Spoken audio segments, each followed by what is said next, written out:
My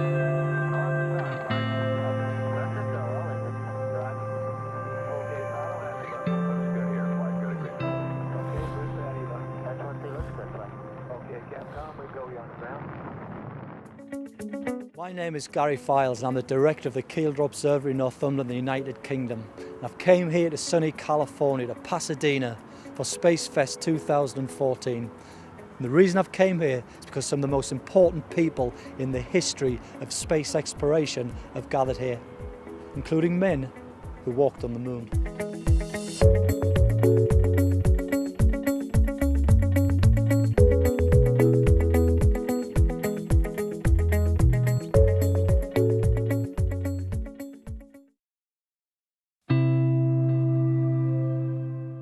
Fred Haise was born in Mississippi in 1933.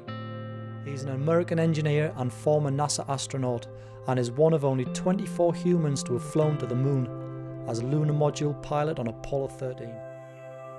He was to have been the 6th human to land and walk on the moon, but the mission had to be abandoned due to a spacecraft failure, although famously all crew were returned safely.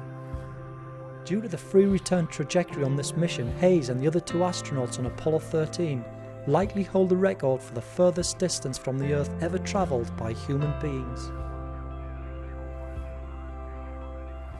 My name is Fred Haise, and I was an Apollo astronaut. I trained as a backup for Apollo 8, Apollo 11, and Apollo 16. And was fortunate to get to fly Apollo 13, a lunar mission, where we did not land because we had a problem on the way. What was the problem with Apollo 13? What actually happened? And from a human perspective, how did it feel to be involved in that, Fred? Well, in a very short explanation, basically it was an electric short within an oxygen tank, tank 2. We had 2 tanks. And the second tank had basically a short that caused a fire or an expansion of the liquid oxygen in that tank to cause the tank to separate or explode, and blew away 1/4 of the spacecraft, and resulted also in a leak in the second tank, oxygen tank, and ultimately having to power down completely that spacecraft.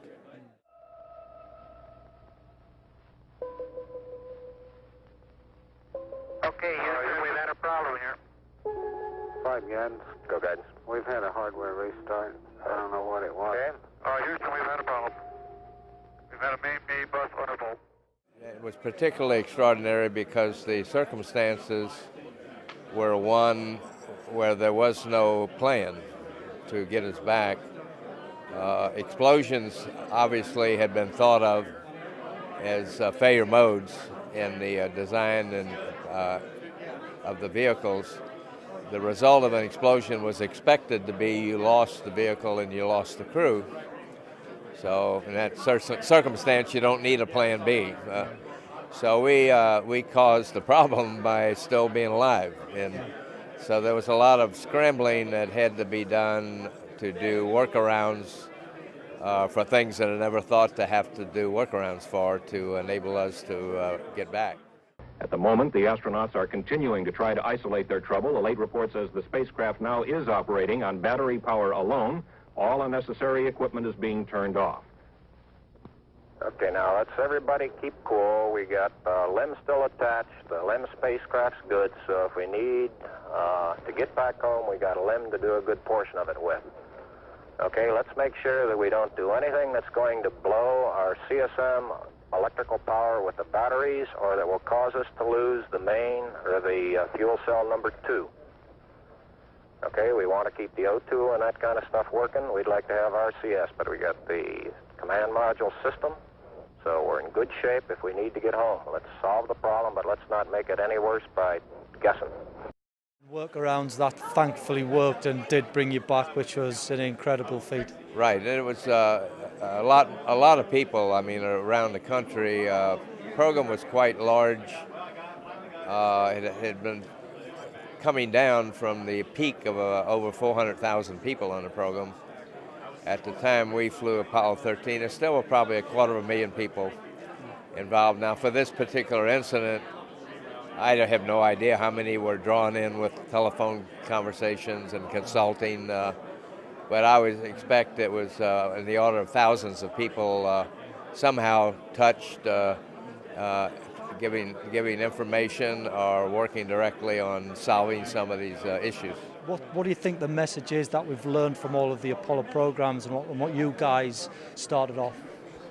Well, I think the Apollo program and space program in general, for things that even followed, is a sense of the amazing things that can be accomplished if a program is backed financially and you assemble the right skills, the right type of people with the right training and education, and they're managed with right leadership to work together.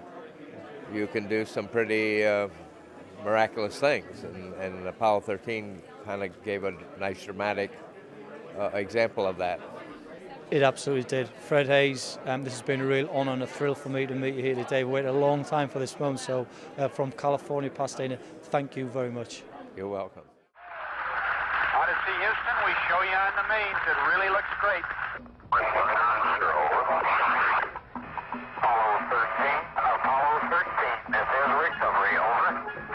Going through 5,000. Under Apollo 13, this is recovery, and your chutes look good. This is recovery, over. Photo 1 spliced in at this time.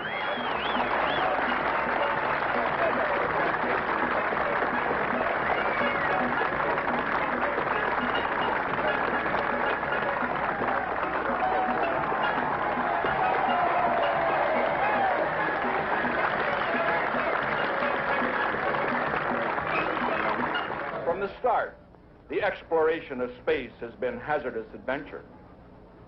The voyage of Apollo 13 dramatized its risks.